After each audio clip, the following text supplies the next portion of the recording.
So moving on to the next one is going to be close the door, push the moon. The moon represents the heart in TCM. This Qigong is going to be focusing on the heart and other organs connected to the heart itself. I think I showed this in the circular form video, that there's a chambering of the arm before you turn and strike through. Now, that's something that you make a lot smaller when you actually do the form. I wanted to emphasize the fact that you don't just strike turn, because everything must have an initial rebound in order for the movement to feel organic or natural.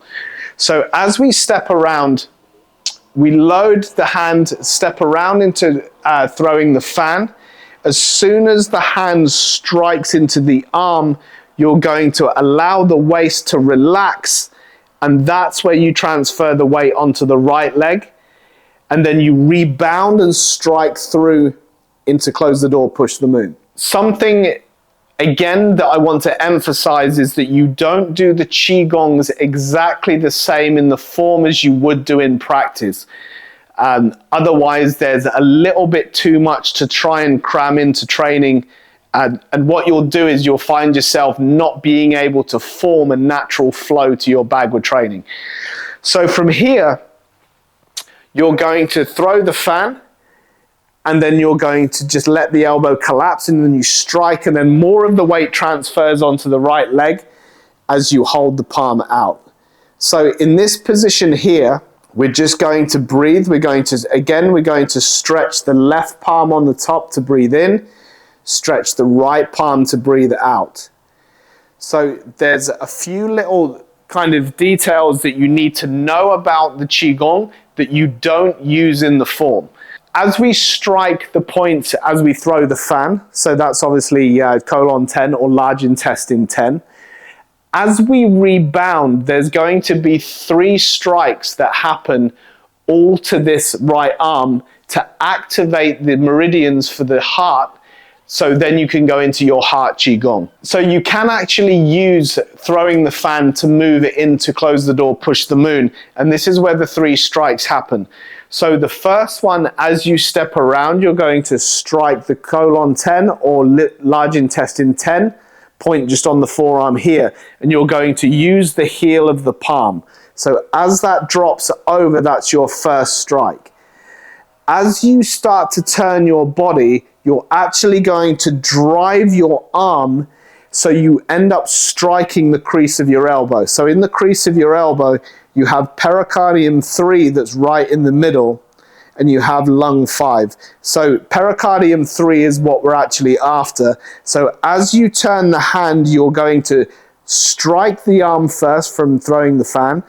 As you rebound, you're going to bump the arm, and that's where you get the strike into pericardium 3.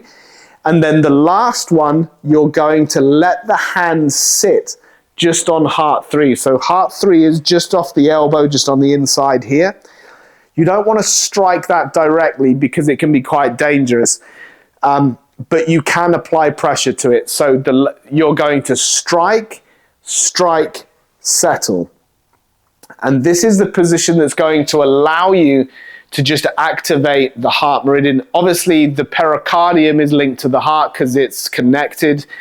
But then the hand sits on heart 3. So from this position here, you're going to just sit and breathe, again, an equal number of times on the left and on the right. So you breathe in, stretch that left palm, breathe out, stretch the right palm. And all the time you're just going to keep pressure on heart 3. So that's where your hand is going to sit in the crease of the elbow like this. Okay, so after close the door, push the moon, we've now just got the same postures to get us back into the walking to take us to the second side of palm change 1.